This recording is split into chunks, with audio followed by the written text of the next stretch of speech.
will be restricted where there are high infections. We do have now up Xhanti Payi, a Nascence Advisory Director. Xhanti, I was asking you earlier, I mean, look at that international travel allowed, look at the lockdown level 1. We did have a fairly open economy before, but what sort of difference could this make?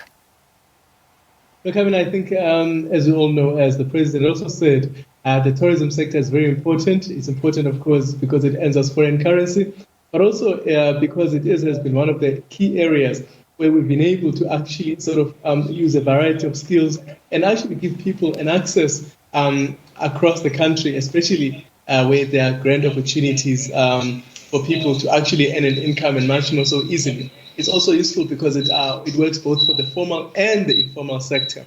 And we know that in South Africa, the informal sector is a very, very important sector, especially in terms of unemployment. So we do want the tourism sector to come on board and to actually for people to earn those euros and those dollars. So the informal sector is particularly important there. So we definitely need it to be open. Yeah. All right. Are you disappointed with the lack of detail about the economic recovery plan, considering this is now 6 months from the first hard lockdown? Some countries announcing major economic plans very, very quickly. Yeah, look, I mean, I think it's one of two things. So one is disappointed because, of course, as you say, we need to be quite agile in this space, but also you want the right kind of plans. I was a little bit worried that we may announce things without the right kind of detail and the right kind of inputs that are necessary to make sure that we move forward. I'm of the view, of course, that we need actually solid and robust plans because we actually are going in a very new direction. We should be very bold to get into a new direction, and bold action and new plans requires a little bit more time than you would see. I think that there are mistakes that could be made if we actually work very, very quickly. Actually, I was speaking to a colleague of mine, one in the agricultural sector, and I was saying, look, there's a lot of work that's being inputted by different people in different spaces, and that is going to be important because actually we need a new plan and a new strategy to go forward. And we should not be careless about that and to be too hasty. We've made these mistakes before.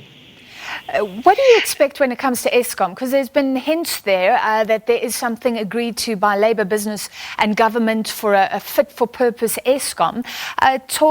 Some expectations that pension fund money could be used through the PIC to pay off some of that debt for Eskom. Business earlier saying, well, if it's responsible and it actually is good for those pension fund holders in the end, they'll support it. Is this what South Africa needs, or is it good money going after the bad, as the big fear has been?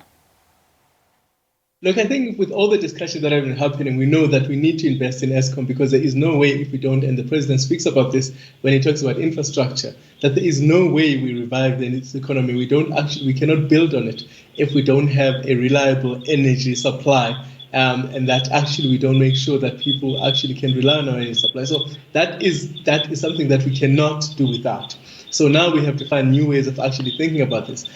We know that, for example, recently there's been a talk of actually adding capacity, especially in terms of renewable energy, because that's the easiest and I guess the quickest way we could actually add to capacity. Because remember, we've struggled to provide energy in a downturn in terms of economic in the economic cycle. Imagine if we were to actually start upping that economic activity, we would struggle to keep up. So it is important that we immediately invest in Eskom in the capacity for them to produce more energy to support the kind of economic activity that we think we need. So the pre-COVID levels and even before that, where we were actually booming. So if we are gunning for a boom in economic activity, there's no way we can do it without energy. So Eskom has to come on board, and I guess the new strategy that they are going to implement. I think that detail is going to be important in terms of actually the kind of money that you are going to mix in there. I think one supposes that you don't actually have to rely